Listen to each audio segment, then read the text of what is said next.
Tired of serving up the same old tasteless victuals to your family? Step up your grill game with new seasonings from Cloy's Southern Eats. Based off famous Southern recipes, our seasonings will add what's been missing to your family's feast. Add it to steak, chicken, shrimp, you name it. Serving up these fixings is going to make you the hero at home. So head on over to CloysSouthernEats.com and order yours today. Come get you some.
And everybody, welcome to what day is this? This is the 19th of November. I'm going to tell you what, man, my days have been mixed up the last couple of days. Yesterday was rough. I was really under the weather. Sorry, y'all, about the not having a post-game show last night, but we were able to get through it all. And Otis, how you doing, man? Doing good. Kind of busy, but doing good. Good. Yeah. Last night it was really interesting. Some of the with commentators during the game, it said that they talked to Sam before the game on Friday. He came back out during press conference and said that he didn't remember having that conversation with them. And I think that there was a little bit of I don't know what was between that, but Sam's going to be our coach for 2024, and full support behind him, and want to see the Hogs succeed next year. Yeah. We'll start that off by me saying I dropped the ball last Sunday. I did something that I don't ever do. I got in a hurry. I got a call about 2:30 from a parent of a recruit who's told me countless things, and they've all been true. I was putting up a recruit story, the offensive lineman from Michigan State to transfer at 2:30, and I forgot to call him back to about the source to about 2:55. And when I called him back, he told me that that Sam, that they had been notified Sam wouldn't be the coach at Arkansas next year. Instead of just filing that away and doing the show and then following up on it afterward, I got in a rush, put it out there on a message on Hogville, and I dropped the ball completely. I mean, completely. And I don't do that normally. It was a sloppy move on my part, irresponsible. Something I don't do. I always recheck it, but this guy had been right on everything before. He tried to, he called me 2 or 3, he messaged me, apologized. I said, you don't owe me an apology. I mean, you were trying to help, and that's on me. Nobody else posted that. I did. So that's on me 100%. I just wanted to get that out of the way and tell people what happened. I'm not one to throw stuff out there. Big news is coming and then duck from it and crickets when it doesn't happen, because I'm just going to be honest with you. I had a legit source, and he misunderstood, and it was on me 1,000,000,000% to put that out there. That's on me, and I don't normally do that. And if it hurt anybody recruiting, or if it hurt recruiting, or if it hurt anybody or anybody I work that I'm sorry, but now, so I know Sam's been going over this about hurting recruiting and stuff, but I mean, the product on the field has not helped recruiting against like Mississippi State and Auburn. So, I mean, I think we need to kind of balance this thing out if you're Sam and admit that, some of this product they put on the field. I made a mistake myself. I don't know what other people reported. I mean, I saw there was a lot of reports last Sunday, but I just want to know where mine came from. I'm not worried about other people's. I had a guy message me and getting on to me what Hog Talk was posting, and I don't even know who Hog Talk is. And I guess I had become friends with them or something on Facebook. I mean, people send me requests. I've got 5,000 friends on there. I have no idea who most of those people are. I mean, if something happens and I delete them, but I had nothing to do with Hog Talk's report, nothing at all. I don't even know who runs that or who did that. So, I mean, I'm not responsible for anybody else. I will take full responsibility for what I posted and accept it and move on but I mean, we're going to balance this thing out with talking about hurting recruiting because the 4-7 record, the product on the field is not helped recruiting either. So let's balance all this out if you're Sam and let's, but I just want my part and I regret it, but it happened and then there's nothing I can do. So, but I will take full responsibility. But I'm like I said, I'm not going to want to. I see people put out their big news is coming, and when it doesn't happen, it's crickets or, I'm not that type of person. I'm not into this. I don't need the attention. I'm old. I've done this for 100,000 years. I don't need the attention saying big news is coming. If I say coming, it's because I've got and I had a good source. Like I said, this source has never been wrong till the other night. Or the other day. And then that's on me. That's nothing to do with the source. So anyway, but he's coming back. I think that will help recruiting. At least it allows people to know. And I saw that back and forth. I saw the little video that they did on ESPNU and then Sam kind of denied talking to him. So I don't know what the truth there was, probably somewhere in the middle. I don't know. But I do know that, after they beat FIU, I figured he would be the coach, and he is. So I think this will help get rid of some of the rumor, not about his job security. I mean, those should be put to rest. But I'm just talking about crystal balls for kids and stuff that's committed to Arkansas. And, I think it'll help recruiting in that sense. I think it'll cut out some of that stuff. Obviously, the job security rumors will go away, but those will go away, but I think in other ways it'll help recruiting or help the team. Just lets people know it. And I know there's people upset, there's people happy, people don't really care, people are elated. There's a little bit of everything concerning Sam coming back. I mean, we'll see. I think he's got a big hire to make with the offensive coordinator. We'll see how Kenny does against Missouri. We'll see how Kenny does against Missouri. He's been the offensive OC for 3 games. 2 of them have been good. And anybody, this Florida stuff about Florida not been any good. I watched that end of that game last night while I'm waiting on Sam to come into the press conference.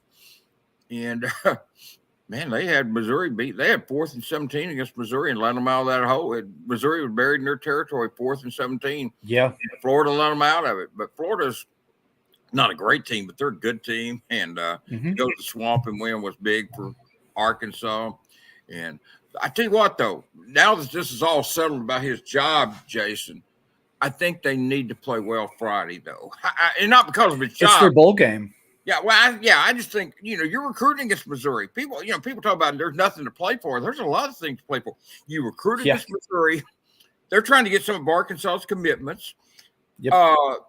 They'll be recruiting against Arkansas and some of the portal kids that most schools want, some of the JUCO kids most schools want.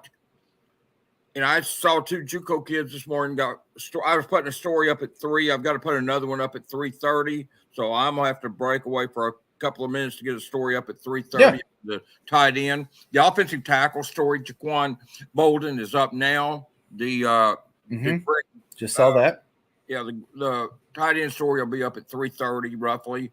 And but those are good looking kids. Both of them about 6'7" kids, good looking kids. But anyway, there's plenty to play for. You're recruiting against Missouri for portal kids, high school kids, trying to save your own commitments, and Missouri and Arkansas are right next to each other, so they're going to recruit against each other a lot. And then just your pride, man. You're. I mean, your integrity. I mean, really, your football pride, integrity in the league. Right, So I mean, there's plenty to play for. There's not a bowl game. There's not a playoff. There's not a tournament championship or a playoff championship. Yeah, that stuff's gone. But Arkansas is going to be 5-7 if they win. It's still going to be a bad season record wise. Yeah, but so this game against Missouri is the bowl game. Yeah, it is. I mean, it is Missouri. Say what you will if you want to call it a rivalry, not call it a rivalry. That's your own deal. But at the end of the day, they're playing, a good team in Missouri, a team that has a lot of weapons. You've got Luther Burden, which is the first guy that you got to really worry about, because if you can contain him, he's a stud. That's one of the first things that T. Will has got to look at, is containing him and the quarterback. This is their bowl game. And they want to make a statement. I know that Frank always said you'll always remember in November. But the thing is that you can leave the end of this season with as much sour grapes as there's been. You can leave with a sweet note. And it would be a nice sweet note at that. And I think that that's what Sam and this entire staff and the locker room are trying to do, is they're trying to go out on somewhat, I'm not going to say a high note, but a positive going into next season, because the only way that they're going to get out of this is they're going to have to recruit their way out of it, albeit the portal or high school or JUCO. Yeah, and probably a combination of all three. But yeah, I mean, you can take a 2-game winning streak into recruiting, the offseason, conditioning, whatever. You can take a 2-game winning streak into that if you beat Missouri. Arkansas, by the way, and I've had people tell me, oh, they're not going to beat Missouri. They never beat Missouri. Actually, Arkansas is 2-1 against Missouri in Fayetteville. Yep. They lost one game, and that was the year that Brett Bielema got fired when they lost to them. But Brett beat Missouri the first time they came here. Boy, it was a cold. I never will forget. That was a cold one, too, with Brandon Allen. Rainy day, man, and they beat Missouri pretty handily. And then Sam beat them in 2021 here.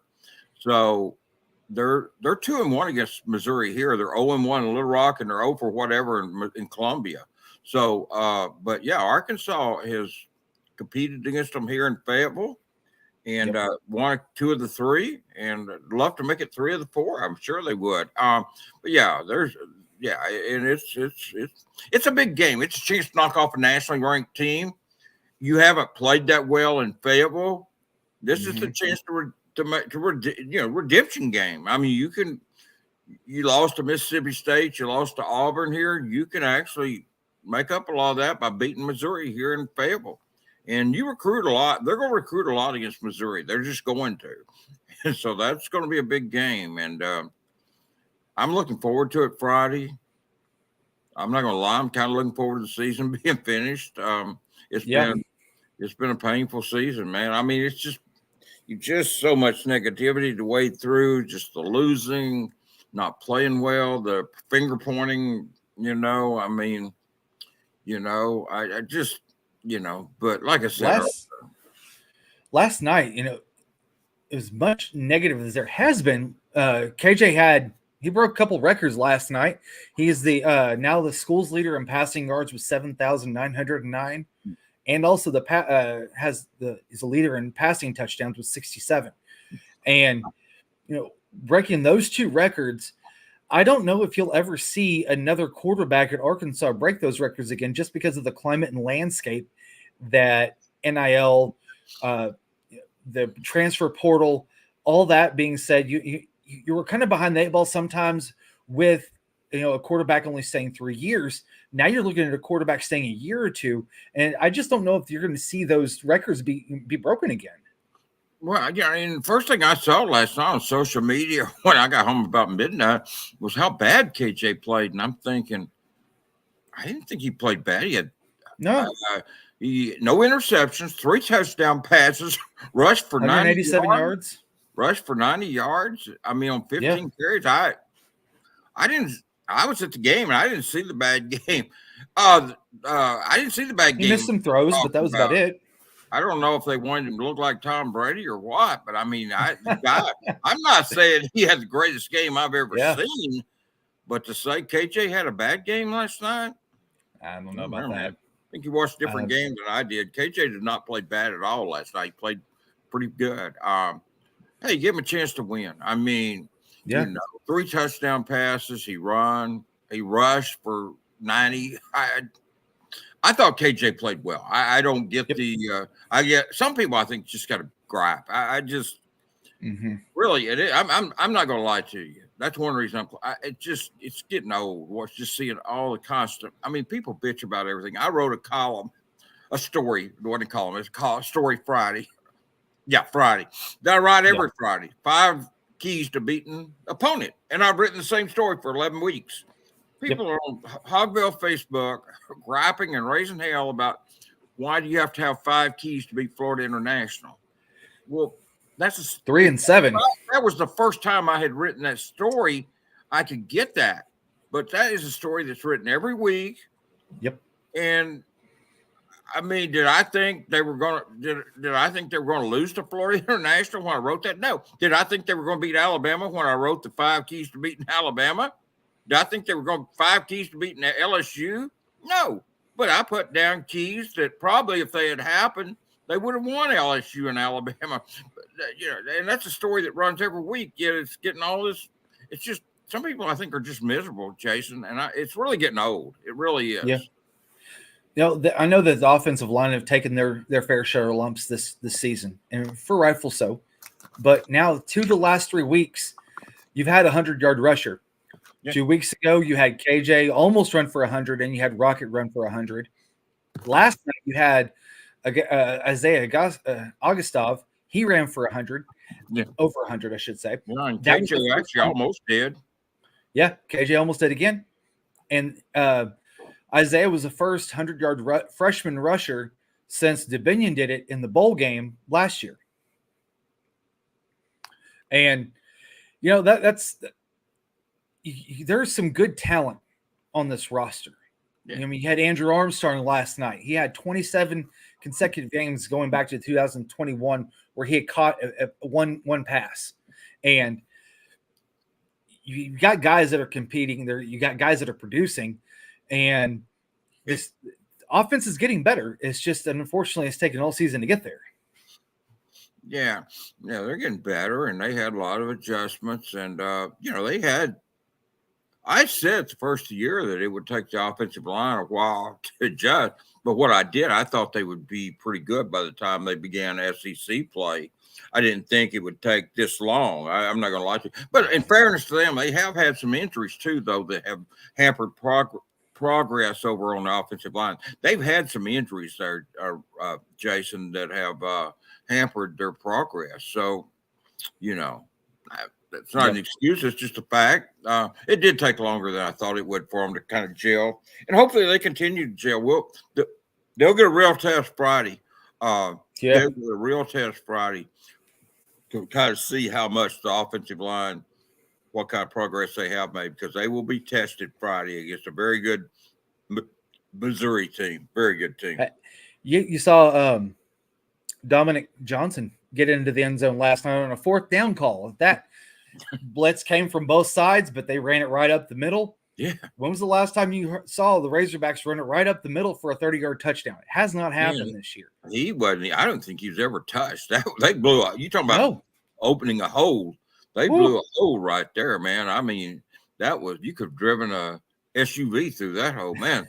They opened that up big time. That was impressive. It really was. And it was good to see Dominic too. I don't know the kid that well, but it was good to see him get a chance to play, and not just play, but actually contribute. He's had some key blocks. He's the one running back there. He's the one running back who can block really well. Yeah, he can block really well. He's fought injuries. He was a good running back. I guess he still is, but I mean, he used to be the man. People forgotten that, but then he just battled so many knee injuries. I think one to each knee. Yeah, boy, that's a blew recipe both of for them out. disaster, and but he has stuck with it. I really didn't expect him to come back this year when you had all those kids hitting the transfer portal last year and he'd been injured so much. I figured he would either check out or just retire. But no, he came back, and I tell you what, but yeah, he had some key runs. He's had some key blocks this season. He's helped the team. And that's why if you stay in there and you play and you work, you get a chance to play well, and contribute to the team and make a meaningful impact. He did.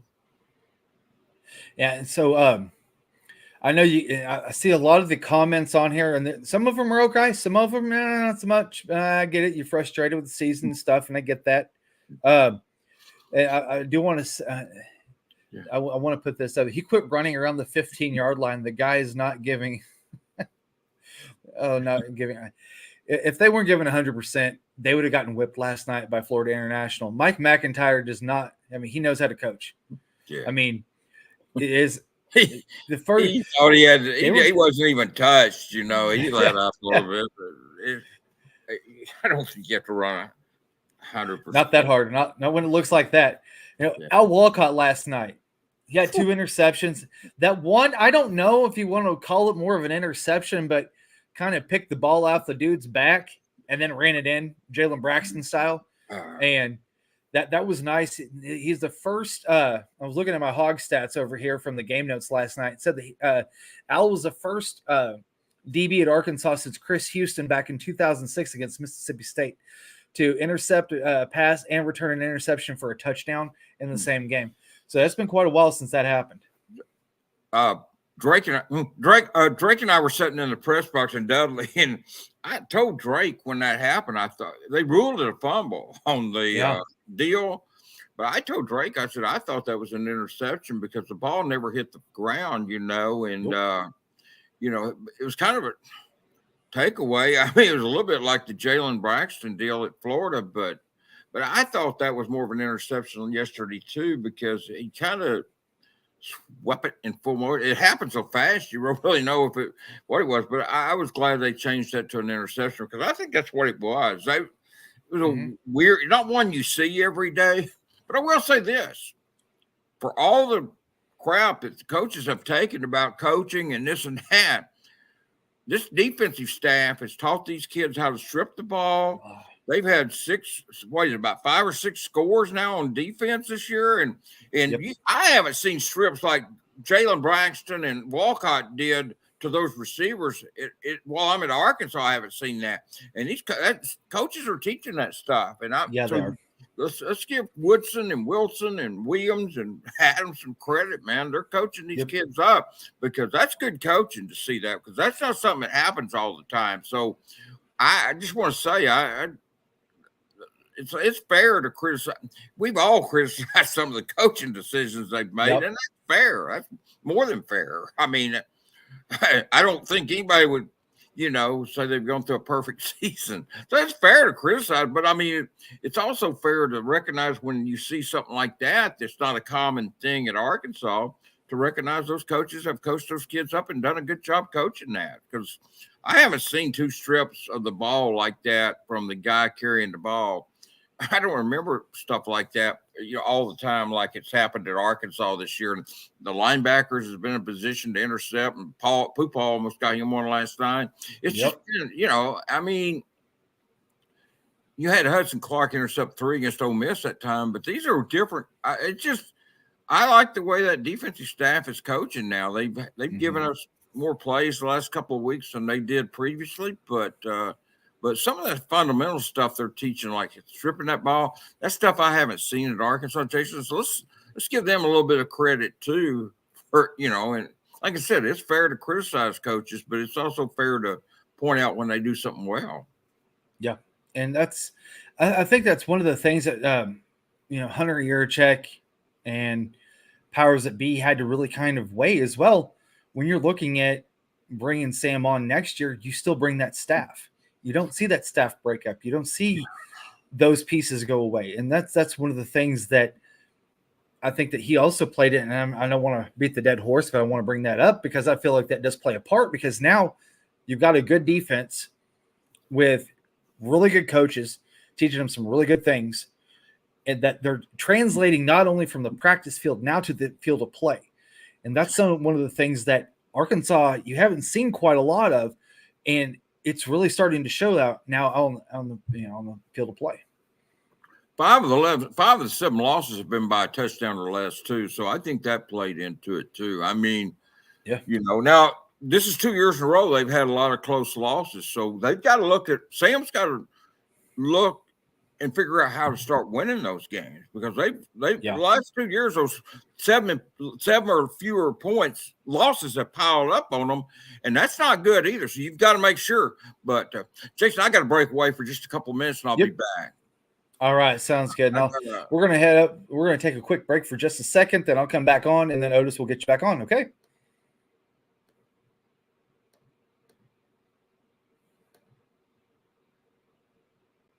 Tired of serving up the same old tasteless victuals to your family? Step up your grill game with new seasonings from Cloy's Southern Eats. Based off famous Southern recipes, our seasonings will add what's been missing to your family's feast. Add it to steak, chicken, shrimp, you name it. Serving up these fixings is going to make you the hero at home. So head on over to CloysSouthernEats.com and order yours today. Come get you some. All right, everybody, welcome back. So last night, since I wasn't able to do the post-game show, I do want to go over with you one of our segments that I usually like to do, and that's look at some of the scores around the SEC from last night. And looking at the Missouri Tigers, they took on Florida last night. Missouri eked out a win at the very end of the game, 33-31. And Cook for Brady Cook had drove the Missouri Tigers down the length of the field, like Otis had mentioned. They were pinned deep early in that drive. He was able to get them out of that deep part of the field, and they kicked a field goal with 5 seconds left to secure the victory. And you have South Carolina, which kind of surprised me. They came up and they stung Kentucky last night, 17-14 at home. You had LSU throttling Georgia State 56-14. New Mexico State went into Auburn. And not only did they beat them, they whooped them last night, 31-10 yesterday afternoon. I'm sorry. I really think that Auburn win last week against Arkansas was more of an outlier for them than anything else. Just the simple fact that Auburn, almost you want to say you think that they may have just more of a hangover from last week. Georgia goes into Tennessee and beats them 38-10. The very first of that game, you saw the very first play from scrimmage Tennessee take a 75-yard rush to the house right off that right side, and dude was not even touched. And so that was something that kind of felt like it may have been a tone setter for Josh Heupel's team, but it looks like Georgia's athleticism, also their talent all around the field, just kind of took over from there. A&M, they beat Abilene Christian last night 38-10. Mississippi State beat Southern Miss 41-20, and then you had Ole Miss beating ULM 35-3, and Alabama finishing off Tennessee Chattanooga 66-10. So we'll bring Otis back in here real quick. All righty. So just kind of going over scores in the SEC from yesterday. And I really feel like that Auburn loss last week was more of an outlier than what Hugh Freeze has been doing week in and week out this year.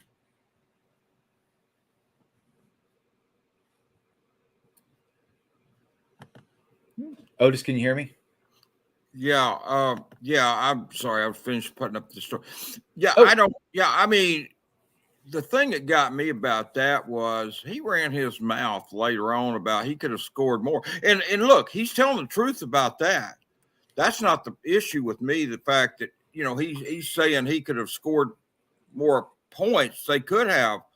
But, I mean, I'm not sure why he felt the need to say that. You know what I'm saying, Jason? Mm-hmm. Yeah. I'm not sure. That's what I didn't understand either, because I mean, I get it. You go and you win big, but you don't want to sit there and shoot your mouth off like that. And then follow that up with a huge tank at home to New Mexico State. Yeah, and that's why I mean, karma gets you, man. Sometimes karma will get you. I just felt like, and look, and I put that out there, and people comes on Facebook on my page and says, well, he still kicked Arkansas. You know what? Well, that wasn't the point.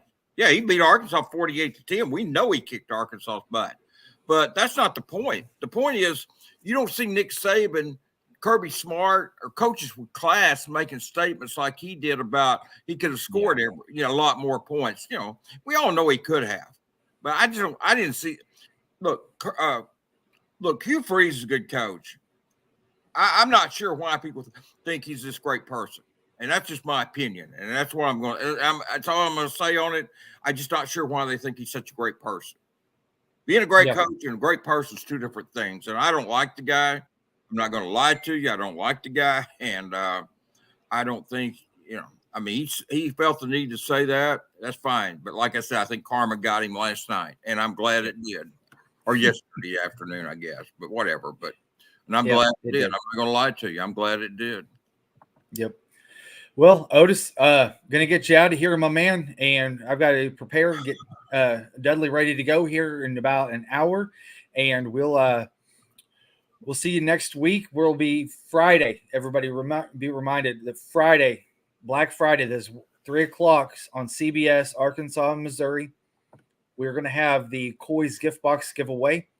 It's got 6 different spices in it. It's got a warming cracker tin. It's got a house salad dressing mix, and also a breading mix that we're going to be giving away to one person we're going to do it's going to be a quiz. It's going to be a question that you have to answer right, and it's going to be a real good one too. The first person that does answer that right in the comments on the side will win that that gift box, and we will ship that to you. So, Otis, I'm going to get you out of here, my man, and you take care, okay? Okay, thanks, man. Talk to you later. All right, y'all, take care, and this has been the Football Razorback Report with Otis Kirk. I'm your host, Jason. Tired of serving up the same old tasteless victuals to your family?